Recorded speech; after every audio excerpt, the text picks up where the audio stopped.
abrimos el bloque internacional, siendo lastimosamente el último también de este año. Esperemos, aún no ha manifestado su intención de renovar el contrato, está cada vez más complicada su situación.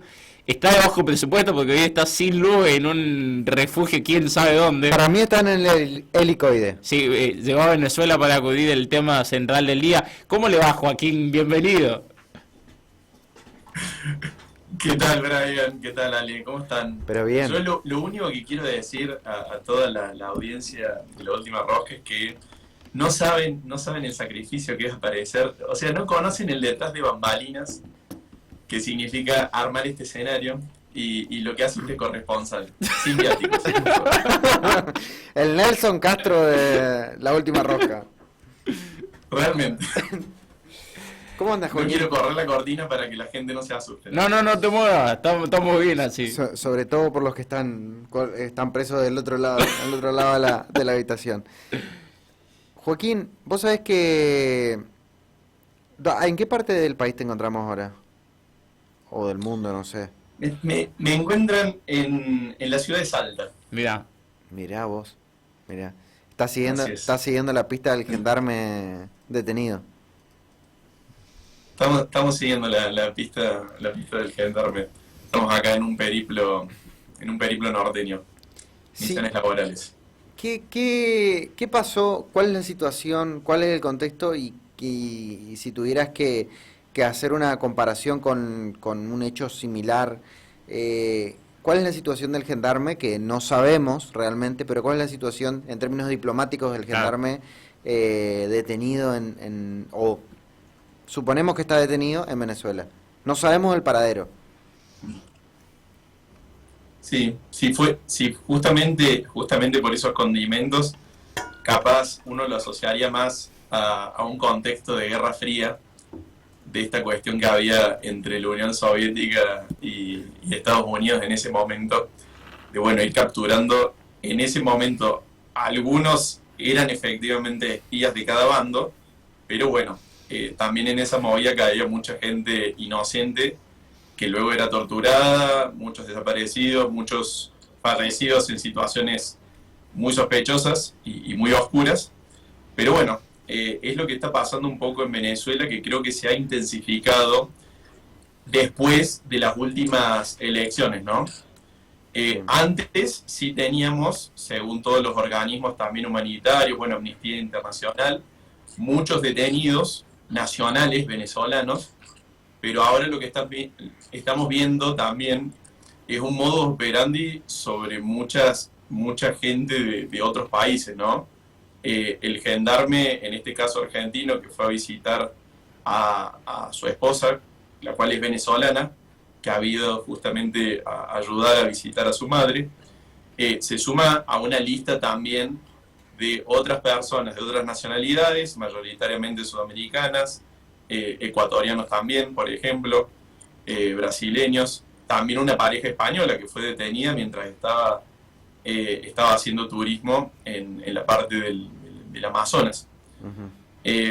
Entonces, bueno, yo creo que es una cuestión, desde las autoridades argentinas se dice que es como para apalancar un poco y forzar con el reconocimiento, pero yo lo que veo sinceramente es que cada vez el gobierno venezolano está quedando más solo, que esto no suma credibilidad, de hecho resta muchísimo, y lo que veo son manotazos de abogados. Cuando un gobierno va perdiendo legitimidad lentamente, yo creo que va acudiendo a estas cuestiones, y la virulencia en sí ha salido, creo, entre dos gobiernos, a ver, que ya han estado tirándose palos mutuamente, y donde ha subido la virulencia entre el gobierno argentino y el gobierno venezolano, pero obviamente nada justifica, por ejemplo, lo que el gobierno venezolano hizo con la embajada argentina, donde Brasil tuvo que dar una mano, pero todavía la situación sigue siendo angustiante, ni tampoco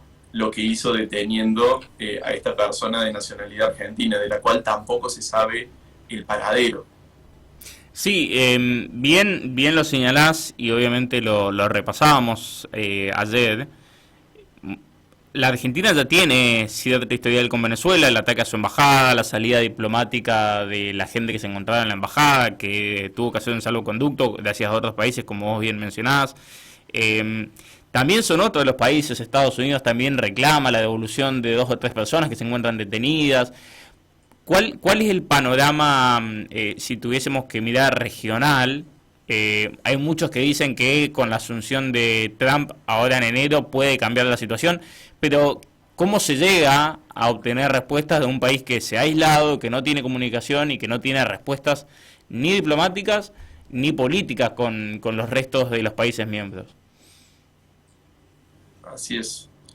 Generalmente cuando se ha discutido una sanción, a ver, tenemos para empezar también varios gobiernos que se han eternizado un poco en el poder y que han derivado, yo creo, en regímenes bastante autoritarios, ¿no?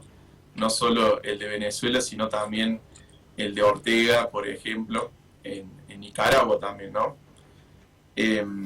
Yo creo que en este caso, generalmente, históricamente, se ha acudido, por ejemplo, cuando Estados Unidos ha acudido, ya sea en un foro internacional o unilateralmente, a ciertos mecanismos de coacción, ha acudido a sanciones. ¿Sanciones de qué tipo? Generalmente tratando de individualizar a la persona, ¿no? A los funcionarios. Puede ser con el bloqueo de cuentas bancarias, por ejemplo, que tengan en Estados Unidos. Son mecanismos a los que se ha acudido. Yo creo que obviamente la llegada quizás de Donald Trump implique quizás un discurso mucho más fuerte y un accionar más fuerte quizás sobre Venezuela. No lo sé, pero sí lo que veo que es un régimen que ya, a diferencia quizás del pasado, va perdiendo también todos esos apoyos claves que tenía. Antes había descansado un poco quizás en Brasil en los tiempos de Lula, por ejemplo. Descansaba en Bolivia también, con los gobiernos de Evo Morales. O sea, tenía un cierto acompañamiento. Hasta mismo en Argentina también durante el gobierno de Néstor y Cristina Kirchner. Pero bueno, yo creo que eso va perdiendo el apoyo. Lo que pasa es que, bueno, acá es plantear otra cosa, ¿no? Hubo una elección donde casi ningún país reconoció al gobierno, donde todos han dicho que ha sido fraudulenta o que por lo menos carece de legitimidad, pero tampoco hay un gobierno que esté dispuesto a, por ejemplo, repetir unas elecciones. Entonces yo creo que la cosa se va a hacer todavía más complicada porque van a acudir todavía más a este tipo de detenciones arbitrarias. Pero bueno, a la vez yo creo que también el gobierno va a ir perdiendo apoyo. La única manera en sí de que un gobierno así caiga, yo creo que es desde adentro, pero a la vez, y trayendo a colación algo que ha pasado muy recientemente, yo creo que el ejemplo también de Siria nos muestra cuán rápido puede e intempestivamente puede caer también un gobierno, ¿no? Que se cree que está en control de la situación. Así que bueno, yo creo que hay que estar también muy, muy a la expectativa en ese sentido, pero sí creo que debe haber una presión, no solo internacional, pero diría específicamente latinoamericana también sobre Venezuela. Joaquín, te saco de Latinoamérica y me sumo a lo que dijiste recién respecto a Siria. Siria, decíamos la semana pasada que tuvo un proceso de derrocamiento, de rebelión, de algo que ya venía sucediendo hace un poco más de 10 años, pero que finalmente se concretó con la destitución del presidente. Hoy ¿se puede considerar o se puede ver que Siria ha logrado la normalización y que está en un proceso de democratización auténtico? ¿O simplemente salimos de Guatemala a Guatepeor? Para ponerlo en términos más claros. Yo diría que está un poco entre las dos, pero más desde la última opción. No digo que va a ser peor. Empezaría por decir que es muy delicado hablar de democracias a la manera en que las entendemos nosotros y del funcionamiento que entendemos en muchos países árabes, donde quizás los experimentos democráticos han durado un suspiro y donde otros actores con mucho poder, llámese Estados Unidos, llámese Inglaterra, llámese Rusia, llámese China, o otros países árabes, o no árabes, digo persas, en el caso de Irán, que han jugado mucho en la permanencia de esos gobiernos. La mayoría de ellos ha sido autoritario, aunque se hagan elecciones, están totalmente también viciadas, como fue la elección que los llevó de hecho al poder al último líder que escapó. Pero bueno, y ahora yo creo que lo que está haciendo este grupo, el grupo de insurgentes, es de alguna manera tratar de llevar tranquilidad a la comunidad internacional. Pero la única tranquilidad solo va a ser vista con el diario del lunes.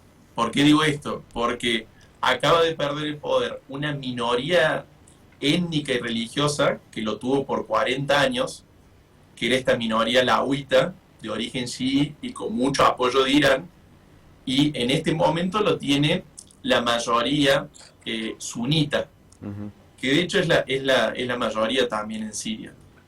Cuando se dan estos procesos, ¿qué pasa? Una ola de revanchismo muy grande con aquellos que detentaron el poder y siguen en el país, porque no han podido escapar como el presidente.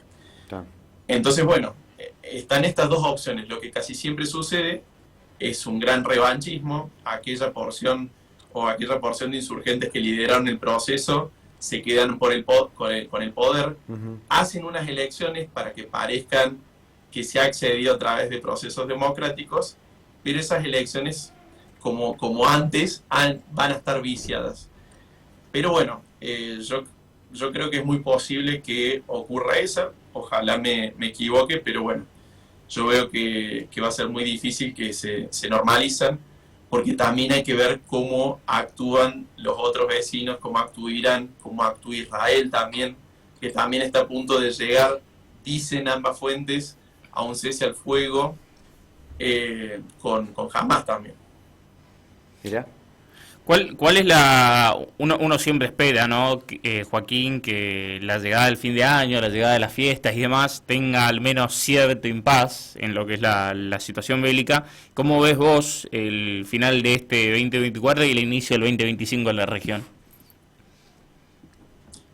En la región latinoamericana. No, seguimos hablando de Medio Oriente. Perdón. Yo la verdad que lo veo todavía muy complicado al escenario por lo siguiente, porque todos los que han ganado quizás una ventaja estratégica no van a estar dispuestos a perderlo. Y eso sigue chocando con las pretensiones de cada uno. ¿A qué me refiero con esto? Hablamos mucho de la rivalidad del Medio Oriente de Israel versus Irán, ¿no? Que son siempre como ahí los dos actores que están tratando de influir en los demás países un poco. Yo creo que Irán en este momento está muy debilitado. No significa que no tenga poder para influir a través de milicias, como la de Hezbollah todavía, que sigue muy viva, en los países colindantes con Israel. Por la parte de Israel, si bien se puede llegar a un cese al fuego donde la idea es incrementalmente ir, vos jamás me vas devolviendo paulatinamente rehenes y yo me voy corriendo un poco del territorio y asegurando la vuelta de la población. La vuelta de la población, estamos hablando de más de 45.000 personas asesinadas. Obviamente que los números nos dicen que quizás el 90% de ellos no pertenecía jamás. Y estamos hablando de millones de desplazados de Gaza. La ciudad a la que van a volver está totalmente destruida. Y los puntos estratégicos que ha ganado Israel no se va a correr de ahí, porque sería para ellos perder esa ventaja estratégica. Y esto choca de vuelta, de lleno, con la situación que nos ronda hace ya diríamos más de 60 años, que es la cuestión: ¿cuál es la solución definitiva entre Israel y Palestina, ¿no? ¿Es posible una solución de dos estados? Parecería que cada vez está más lejana. Esa crisis humanitaria va a seguir estando, Israel también va a seguir estando, obviamente, y los otros actores van a seguir jugando y se van a ir moviendo piezas, ¿no? No significa que ahora que ha ganado el grupo, por ejemplo, rebelde en Siria, no significa que Hezbollah, por ejemplo, no esté pensando o Irán esté pensando, bueno, cómo influir sobre ellos nuevamente. Recordemos que muchos de ellos salieron del Estado Islámico y también de Al-Qaeda. Entonces, sí, yo tengo una mirada gris tirando a negra. Bien, no, está bien, hay que ser realista. Uno al menos espera que bueno, al menos el año que viene traiga algunos cambios en ese sentido, pero la verdad es que la situación está muy complicada. Sí, yo lo último así mención comparando también con otros tiempos. Por ejemplo, algunos recuerdan esa famosa foto de los años 90